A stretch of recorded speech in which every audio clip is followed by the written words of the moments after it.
চেনেললৈ আপোনালোকক সকলোকে আদৰণি জনাইছোঁ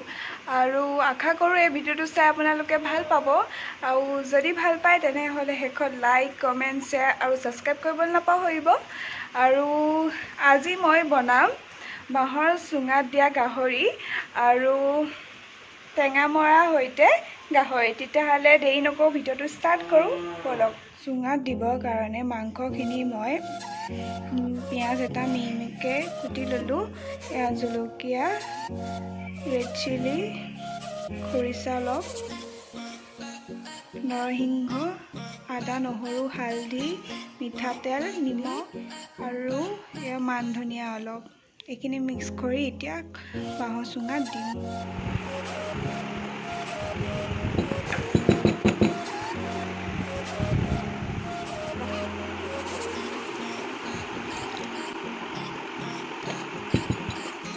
চুঙাটো মুখখন মাৰিবৰ কাৰণে মই হালধিপাত ব্যৱহাৰ কৰিছোঁ আপোনালোকে কলপাতো ব্যৱহাৰ কৰিব পাৰে ইয়াৰ সলনি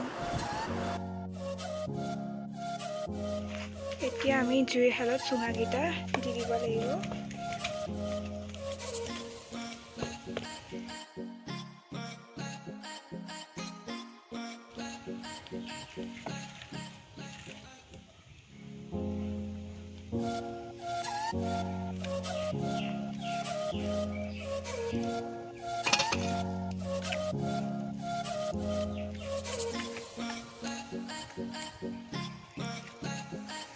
চুঙা দুটা আধা সিজা হৈ গৈছে আৰু অলপ টাইম লাগিব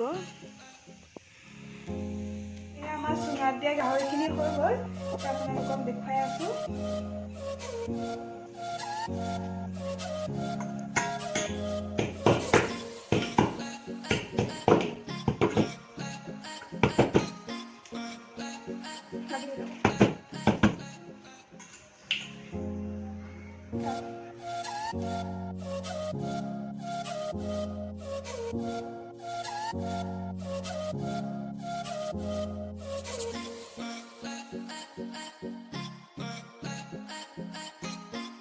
মাংসত দিবৰ কাৰণে টেঙা মৰাখিনি মই মিহি মিহিকৈ কাটি ল'লোঁ আৰু এইফালে আছে দুটা পিঁয়াজ ডখৰকৈ কাটি লৈছোঁ আৰু 4টা আলু ডাঙৰকৈ কাটি লৈছোঁ আৰু এইফালে মছলা আছে হালধি ধনিয়া পাউডাৰ তাৰপিছত গৰম মছলা কাশ্মীৰী ৰেড চিলি আৰু চিকেন মছলা আৰু এইফালে আছে নহৰু আদা পেষ্ট আৰু এইফালে মাংসখিনি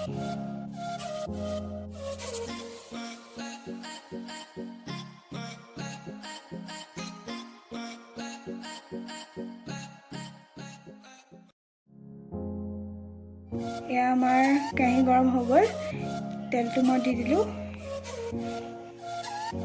পূৰা গৰম হৈ গৈছে এতিয়া মই ইয়াত পিঁয়াজখিনি দি দিম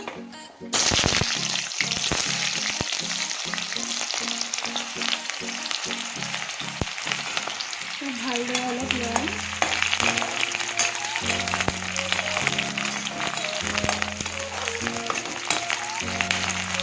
নহৰু আদা পেষ্টটো দি দিম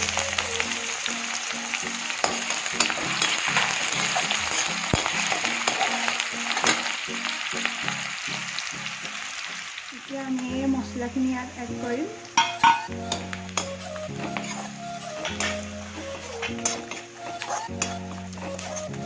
এতিয়া আমি ইয়াত মাংসখিনি দি দিম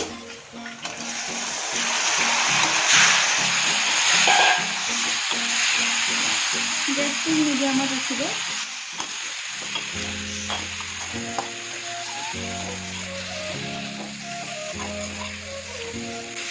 লগত মই আলুখিনি দি দিম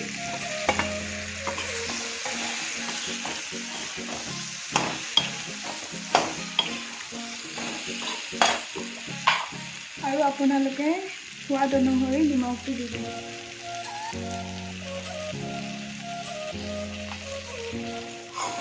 এতিয়া আমি মাংসখিনি 15 মিনিটৰ কাৰণে ঢাকি ৰাখিম এয়া আমাৰ 15 মিনিট হৈ গ'ল আলু সিজি গ'ল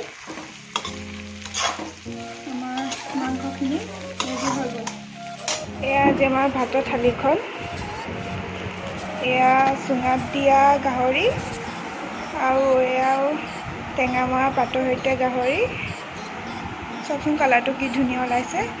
এইফালে আছে ঢেকীয়া ভাজি, দালি, ভাত। এতিয়া ভাতৰ থালিখন ৰেডি হৈ গ'ল যেতিয়া ভাতকেইটা খাই লওঁ।